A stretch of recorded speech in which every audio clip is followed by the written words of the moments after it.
Selamat pagi, Shalom. Kalau kita lihat dalam hidup kita sehari-hari, setidaknya ada dua hal membuat kita nggak ngandalin Tuhan.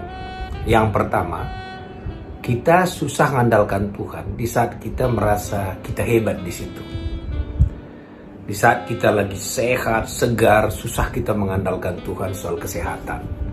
Kita menganggap kesehatan itu datang karena saya sering olahraga. Sering olahraga itu membuat kita fit. Tapi kesehatan itu datangnya dari Tuhan. Atau kita jago berpikir, kita menganggap memang kalau berpikir aku jago, kita susah di situ mengandalkan Tuhan.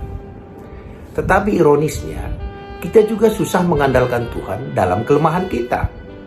Contoh, kita sering mengatakan begini, wah aku kan hanya tamat SD, tamat SMP, aku kan dulu tidak punya kemampuan manajemen, tidak punya kemampuan ini dan itu. Dan karena kita memiliki kelemahan ini pun, kita susah juga mengandalkan Tuhan. Jadi, tidak semua orang yang punya kelebihan mengandalkan Tuhan tidak bisa mengandalkan Tuhan, maksud saya. Tapi ada juga orang karena kelemahan dia menganggap Tuhan tak sanggup nolong dia. Jadi dua-dua ini bermasalah. Satu, karena dia merasa hebat, dia nggak mengandalkan Tuhan lagi.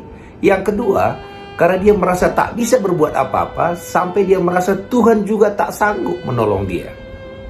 Karena itu pagi ini, apakah kita merasa kita unggul dalam sesuatu hal, mulailah andalkan Tuhan walaupun kita tahu kita jago di situ. Dan kalau juga kita merasa kita lemah dalam sesuatu, andalkan juga Tuhan di situ. Jadi saya lihat yang dua ini sering terjadi. Satu karena kehebatan kita nggak mengandalkan Tuhan. Satu karena kekurangan kita pun kita tidak mengandalkan Tuhan.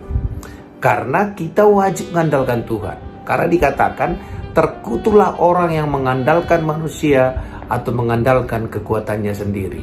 Memang mengandalkan Tuhan itu bukan lagi pilihan, itu memang keharusan. Dan ciri-ciri orang mengandalkan Tuhan, hidupnya penuh sukacita, penuh damai sejahtera, karena Tuhan dapat diandalkan dalam segala hal.